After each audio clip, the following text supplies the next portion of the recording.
मी हा विषय आज नाही, पण जेव्हा प्रथम मेंटल हॉस्पिटलमध्ये 1200 झाडाची कत्तल झाली तेव्हा प्रामुख्याने हा मी विषय घेतला होता. 1200 झाडाची कत्तल, त्यात तेव्हाही मी सांगत होतो की 100-150 वर्षाची हेरिटेज झाडं पण कापली गेली. महानगरपालिकेने त्याकडे दुर्लक्ष केलं. मी पोलीस स्टेशनमध्ये गेलेलो, तिकडनंही काही झालं नाही. त्याच्यानंतर जेव्हा उन्नत रस्ता बनवायला घेतला तेव्हा 1800 झाडं त्यांनी कापायला घेतली.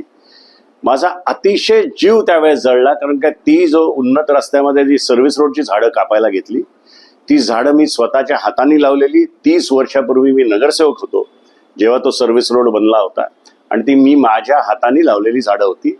माझ्या डोळ्यासमोर ते कापत होते, अतिशय वाईट वाटत होतं. त्यानंतर दुनियाभरचे प्रकल्प या ठाणे शहरात आले.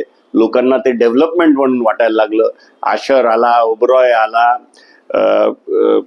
अदानी आला, सगळीकडे झाडाची नासधूस सुरू झाली. आज एक सिंपल तळ्यावर पार्किंग करण्यासाठी तुम्ही झाडं कापली. आणि वर्स्ट म्हणजे जो प्रकल्प आपण ठाणेकरांनी कधी मागितलाच नाही, तो रिंग रेल्वेसाठी आता 3200-3400 झाडं तोडायला घेतली. ह्या महासभेत हा विषय घेतलेला आहे, पण महासभेत विषय यायच्या आधीच ही झाडं तोडलेली आहेत. त्यामुळे खूप नासधूस या ठिकाणी झालेली आहे. मी वारंवार त्यांना सांगतो की तुमचे नॉर्म्स नाही, तुम्ही वृक्ष प्राधिकरण समितीच बनवली नाही. इलेक्शन होऊन 6 महिने झाले तरी समिती बनवली नाही. म्हणजे तुमचं कम्प्लीट दुर्लक्ष पर्यावरण आणि झाडाकडे आहे.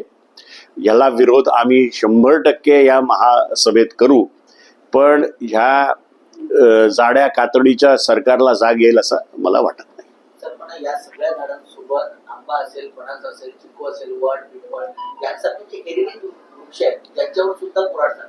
साहेब, 150 हेरिटेज झाडं तोडणार असं म्हणतात, आणि विचारायला गेलं तर ते आपल्याला सांगतात की या झाडांच्या जागी आम्ही आणखीन 100 झाडं इथे लावतोय, तिथे लावतोय. त्यांना मागच्या वेळेसही मी विचारलं तर ते बोले आपण बघता नाही येणार आपल्याला, कारण काय ते डिफेन्सच्या जागी लावलंय. हा एकदम भंपक कारभार चालू आहे. खोटं आश्वासनं लोकांना देत आहेत, पर्यावरणाचा अजिबात विचार करत नाहीयेत. तुम्हाला सांगायचं तर ह्या मे महिन्यामध्ये AQI इंडेक्स ठाण्याचं 12 दिवस 200च्या वरती होतं. म्हणजे आपली वाताहत अशी होते की आपण दिल्लीप्रमाणे पोल्युशन मध्ये आपला नंबर लागणार आहे, एवढंच मी सांगू इच्छितो.